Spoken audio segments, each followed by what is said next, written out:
pusės. O čia gali tom stichijom pasižiūrėti, O čia kokia stichija?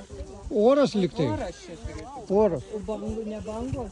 Vanduo šičia yra. Liktai. Lašas. Lašas vanduo. Čia jau tie tarptautiniai simboliai. Aha.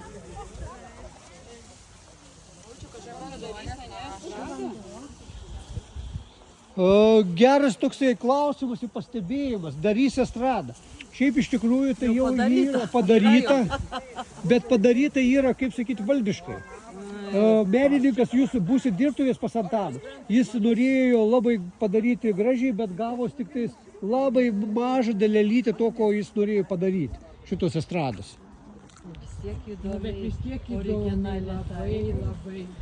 Taip, jau mes dabar žavėmės, bet jeigu būtų gyvendins visas tas projektas. Amfiteatras, va matai, aplinkui amfiteatrą. Čia vyksta mūsų tos jau didžiosios šventės, rajoninės. Jo, žemaitiškas smuikelis, akmeninė naktis festivalis autorinės muzikos. Nu, čia tokia erdvė yra, kur jau vyksta tie tokie didesni renginiai. Dabar dar biškį irgi norėsiu jūsų dėmesiaus. Čia jūs matot tas irgi skulptūros 4, tai yra juslėm. Tai čia yra klausa. Galėsit irgi apeiti, pasižiūrėti. Čia yra ne tik skulptūros, bet yra ir menininkas, tas vietas yra padaręs, kur galima paliesti ir gauti iš akmens energetikos. Ypatingai tai ryškiai yra, kur akis, rega. Prie tos paliesti.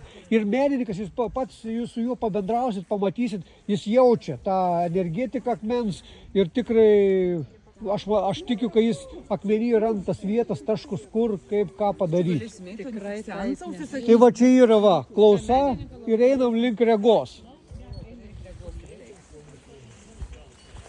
Parkui yra dabar pagal europinį projektą skirta virš 400 000. Bet valdžia nori pristatyti čia kinietiškų visokių tų saulelių, dar kažką mes dabar, kaip sakyti, kovojam, kad tai būtų archaiškas. Tai va, čia galit paliesti. Jeigu vat...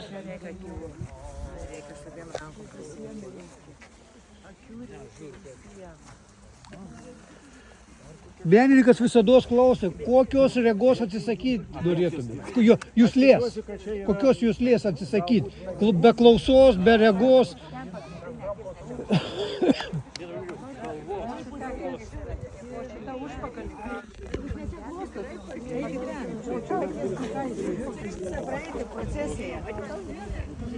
Mėginkime eiti link čia kitos. Da palaukite. Tai gerai. Visas akis.